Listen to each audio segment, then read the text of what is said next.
Du coup on est parti pour la découpe.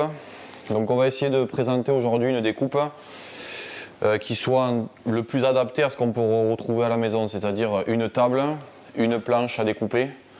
Tout le monde à la maison n'a pas carrément une table avec un gros plan de travail pour découper. Donc du coup on va essayer de faire avec un petit peu ce qu'on peut retrouver à la maison. Je ne vais pas fendre l'animal en deux aujourd'hui. Je vais prélever dans un premier temps les cuisseaux ici, ensuite les épaules et la partie côte-filet pour faire un travail de rôti. Et pour finir, on fera les traînes de côte pour tailler nos côtes, le parage de la balle qui sera important, et ensuite poitrine pour la partie daube. Donc du coup là on va commencer par prélever les cuisseaux. Donc pour prélever les cuisseaux ici, je vais lever la peau le long du cuisseau ici. Je garde la poitrine plutôt accrochée à la poitrine, je coupe pas droit. Ici c'est pareil, je viens là. Et là vous venez directement, donc vous regardez le cuisseau, les deux cuisseaux se rejoignent et là on va venir couper droit.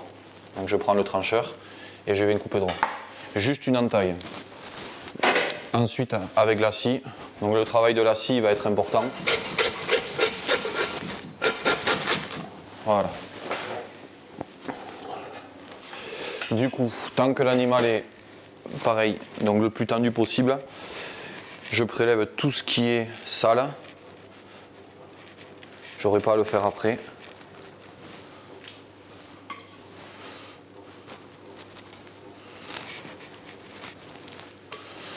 Donc une fois qu'on a fait ce travail, donc je vais séparer en deux les deux cuisseaux. Il y aura un travail différent entre chaque cuisseau. Donc là je mets juste un coup de couteau au milieu, ça vous permettra d'avoir une trace à suivre. Et là avec la scie, on va venir scier au centre.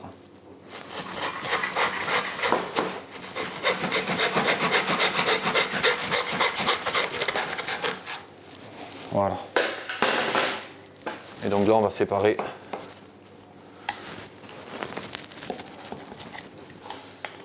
et là vous avez naturellement l'articulation qui se fait ici.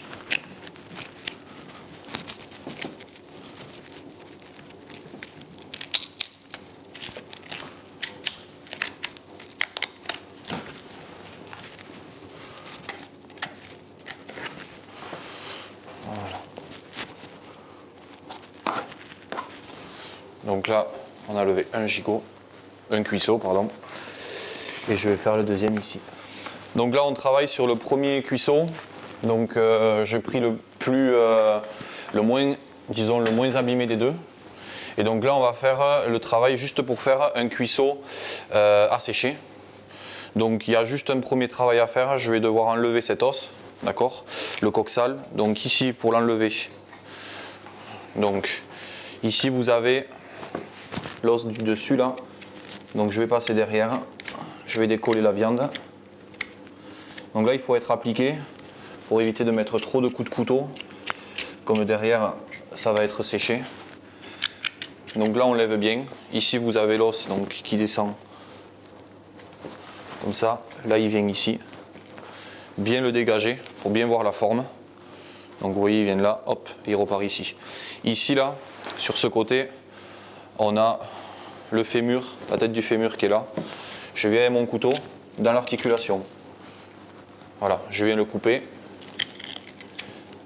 Ça fait un petit arrondi, je le dégage doucement. Et là, je reste mon couteau contre l'os. Et doucement, je décale.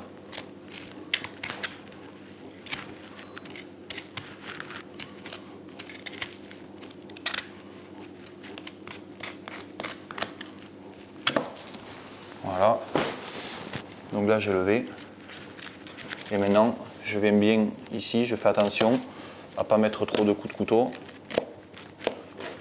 Et on lève, voilà. Donc l'os est levé. Maintenant, on a notre cuisseau. Donc je vais juste faire un travail de préparation, je vais l'arrondir. Ce qui est très important quand vous faites un cuisseau pour le sec, c'est de bien enlever le sang qu'il pourrait y avoir dans l'artère ici. Donc regardez, on vient le long du fémur, là, l'os il fait ça. Donc on pousse avec le doigt et on fait simplement que masser. Et donc vous allez avoir du sang là qui va sortir. Donc ça c'est très important. Si vous ne le faites pas, vous allez avoir un cuisseau qui peut pourrir et donc du coup qui sera immangeable. Donc on vient juste masser l'os. Alors on ne fait pas ça pendant 10 ans, mais une dizaine de fois ça suffit et ça vous sortira tout le sang. Donc du coup, je vais bien arrondir mon cuisseau pour le sec. Je vais prélever ce bout là, donc de filet qui pend. Je l'utiliserai tout à l'heure. Je le mets de côté, je l'utiliserai pour les brochettes. Et là je viens faire un arrondi ici. Et ça pareil, je l'utiliserai pour faire mes brochettes. Donc là vous avez votre cuisseau. Ce cuisseau, pour le faire sécher le plus facile possible. Donc sel, poivre, vous pouvez mettre un petit peu, s'il y en a qui aiment du piment d'Espelette. Au niveau des quantités, 24 g de sel au kilo et 2 g de poivre au kilo.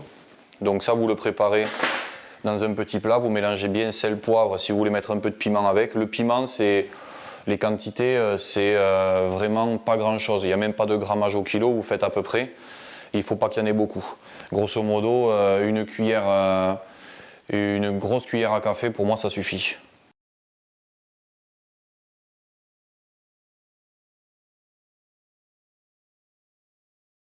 Donc ça, vous mélangez tout bien et vous frottez bien tout le gigot. Tout le cuisseau, vous le frottez.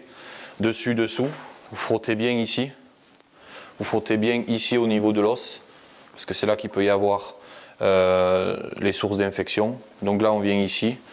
Vous venez bien frotter partout. Et une fois que c'est frotté, vous mettez votre cuisseau sous vide pendant une semaine. Une semaine, vous le sortez. Et après, vous le mettez à sécher. Vous le pendez là où vous avez l'habitude de sécher les jambons. Et là, on est sur 2 mois maximum.